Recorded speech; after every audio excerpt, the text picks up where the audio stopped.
So, it was 1 o'clock in the morning, I was fast asleep in bed and I heard this commotion outside.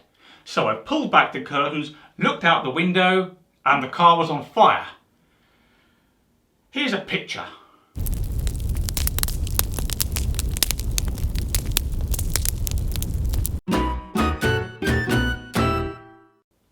Welcome to CarSpyTV, I'm Stephen.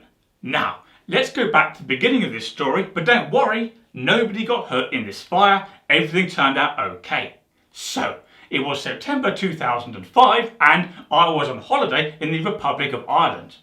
I'd spent the day at Dublin Castle, catching up with old friends, and visiting the Guinness factory, so by bedtime I was pretty tired and fell asleep straight away.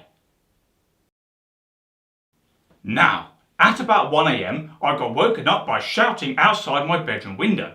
There was also a bit of screaming, general commotion, just the kind of noises that say something's wrong. When I looked out the bedroom window, I could see a Chrysler PT Cruiser directly ahead, maybe 20-25 feet ahead, and it was well on fire.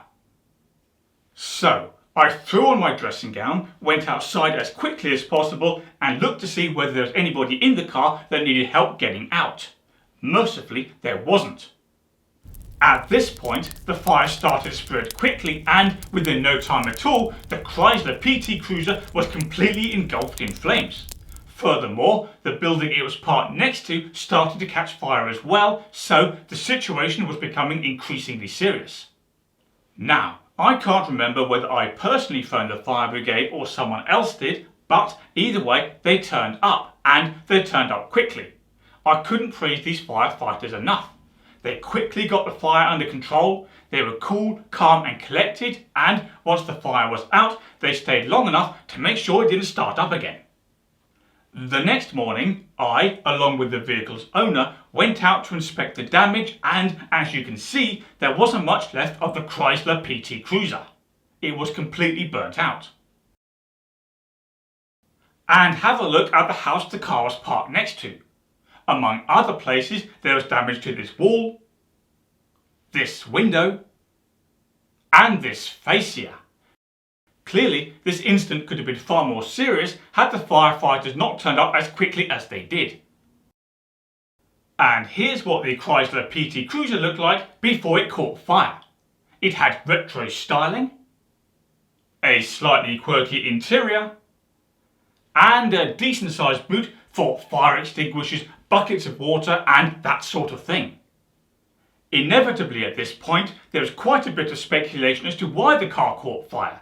The owner said he was particularly curious to find out. I didn't ever get that answer though, because I had to come home to England the next day. Whatever the cause, the owner of the car was quite philosophical. He took the view that nobody was hurt, his family was safe and the car could always be replaced. In fact, he was going to get another Chrysler PT Cruiser. There are a few more things that pop to mind straight away when I think of those 2 weeks in the Republic of Ireland. Number 1, it's a beautiful place to visit, so if you ever get a chance, go for it. Number 2, I cruised around in this Nissan Primera 2-litre Sport Plus estate, which was a practical, reliable and well-equipped car for its time. And number 3, on the first day of the holiday, my electric razor broke, so I didn't shave for nearly a fortnight. In fact, look, that is the electric razor I bought to replace it, and all these years later, 16 years later, it still works fine.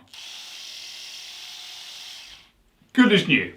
Anyway, I'm curious, have you had a similar experience to me with a car catching fire? If so, let me know all about it in the comments section.